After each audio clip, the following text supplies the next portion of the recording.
I'm Jason Epperson, this is RV Miles, and it's time for this week's RV and Camping News Roundup. First up, do you have your RV registered in a different state than your residence?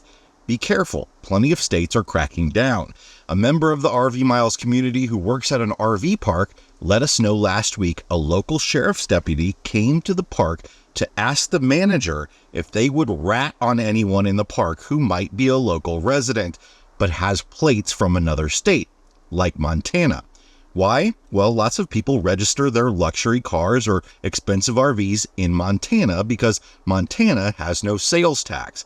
But why does Montana allow non-residents to register there? Well, they don't. But they do allow anyone to create an LLC in their state and have that LLC own the vehicle. Is it illegal?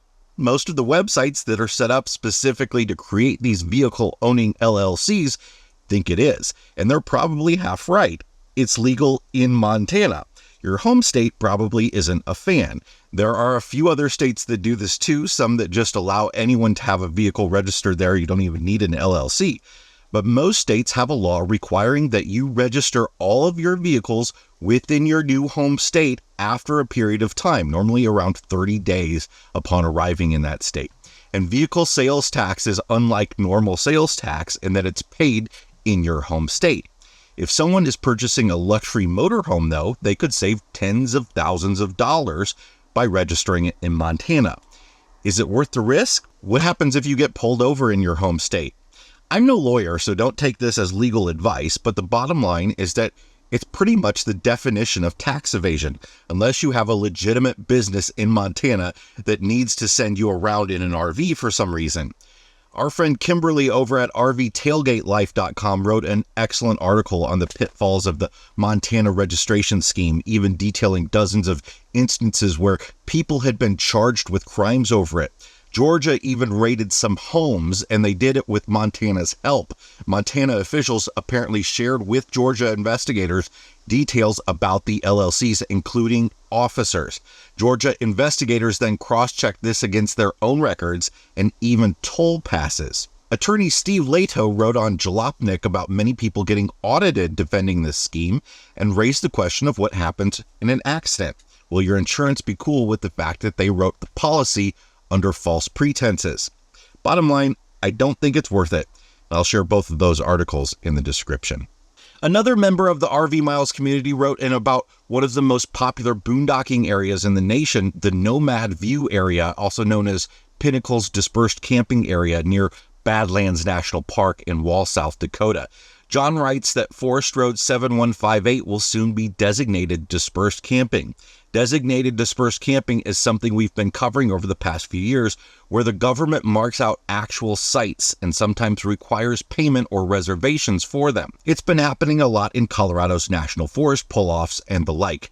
Forest Road 7158 outside of Wall is part of the Buffalo Gap National Grasslands and sits on a bluff overlooking the Badlands National Park. John talked to one of the Forest Service personnel as they were installing posts to mark the sites where it will be okay to camp. He was told that the Forest Service has been monitoring the increase in camping and are attempting to get some control over it. They're averaging about 130 campers a day at this location this season.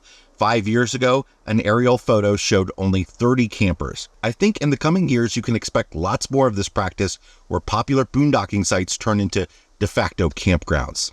CampSpot, a major reservation software system and an online marketplace for RV resorts and campgrounds, is really one of the biggest campground management softwares out there, has announced a strategic partnership with climate risk technology company Sensible Weather.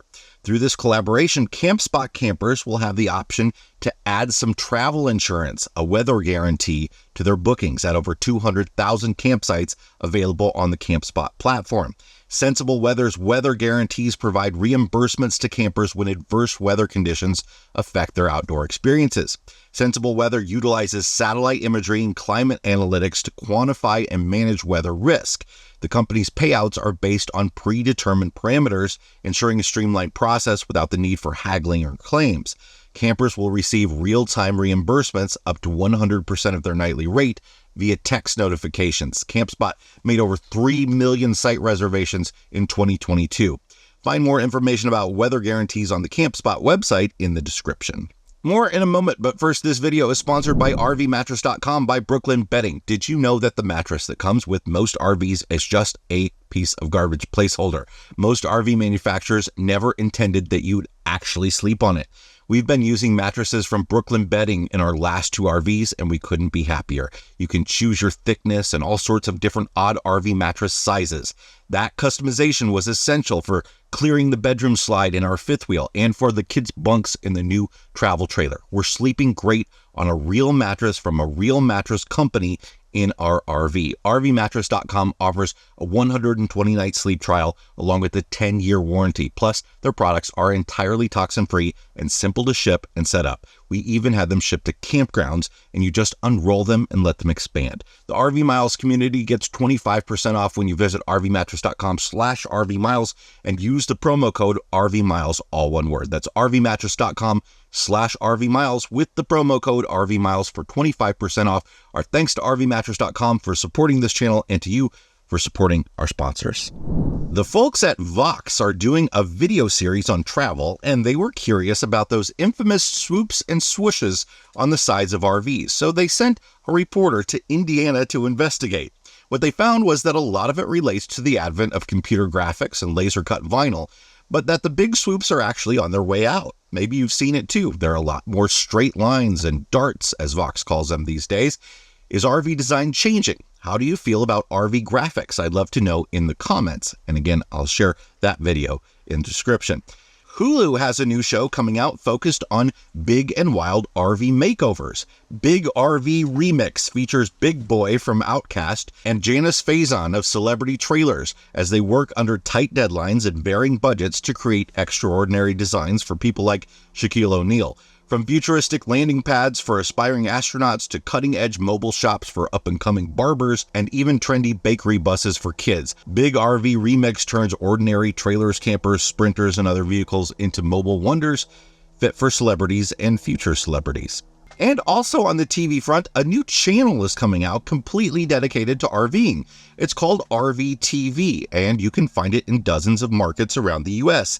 It will feature content from some of your favorite YouTube creators, including us here at RV Miles. I'll put a link to the channel guide where you can find it in the description, and it will be available streaming online soon, as well as in Roku and Fire Stick apps. As part of the launch, RV TV is hosting RVers Got Talent, where you can participate for a chance to win $2,500.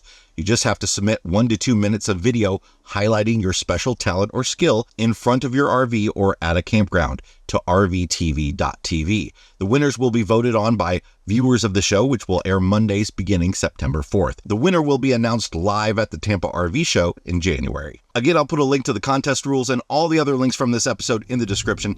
That's it for this week's RV and camping news. I hope you'll check us out on the RV Miles podcast, and we'll see you next time. Bye, everybody.